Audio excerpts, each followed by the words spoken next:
كفر ولا نوشك أستريا سوما هتن أكيد قادم ويدي ليس كجوارد الجوا أو أسايا وطو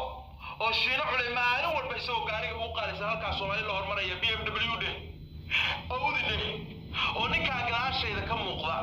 أو إدريس عبدها أو حتى حفيل تنبذل إن كلام حي وما كل جوجا وما تو قاري BMW أسعى وحرقوني إني الله تكون مقارتو أيان إنتان صار فريستي تشكل فيه عن إري شرم بالوحرية لعقتها عدد كان سكسين إنسان كفر سنة وليه كان هذا أفرت كل أسيد وأسيس صعدا سيفي عن أنتوش وسي فيه تاسا كنتي إنه نحكي نسكري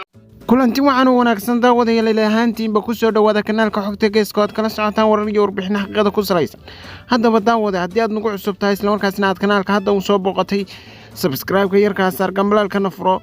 si aad ula socoto fiidiyooyada aan xaggan soo galino haddaba maanta warbixinta aan hayna waxa weeye labadood youtuber ee ugu waaweyn Soomaalida waa Shiina Culay iyo Kingisike ayaa baraha bulshada isku hirdiyay maalintii shalay ahayd kadib markii ay isku qabsadeen hees uu markii horeba uu reaction ka bixiyay Shiina Culay taasoo uu soo qaaday fanaanka isla markaana youtuberka ee Kingisike isla markaasina uu ku xanaaqay hadalladii uu markaas halkaas ka yiri fiidiyowna isaguna u soo dubay isla markaasina uu ka jawaabay Shiina Culay halkaan ay ka bilaabantay xurguf xooggan oo uu Shiina Culay bilaabay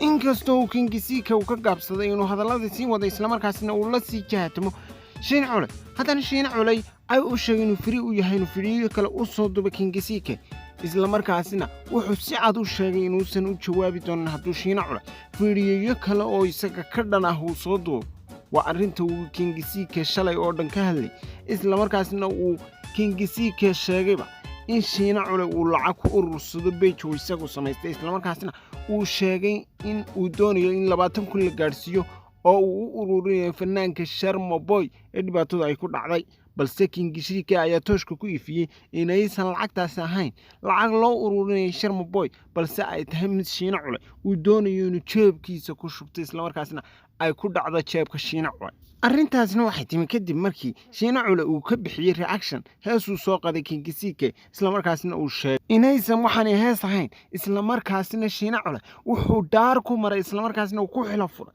inuu doonayo haddii Kingisike uu hees dambe soo qaado oo sidana inuu isna fanka gali doono hees soo qaadi doono noocan oo kala waa sida uu Shiina Culay afkiisa ka yiri isla markaasina fiidiyowga aad bartiisa ka soo daawan karto ee ku jira uu ku sheegay arrintaasi haddaba daawada waxaan ka codsanaynaa inaad subscribe saarto inta aanad tegin ka hor isla markaasna aad like garayso fiidiyowgan si uu dad badan u gaadho oo arrintan loo ogaado isla markaasna loo dhexdhexaadiyo labada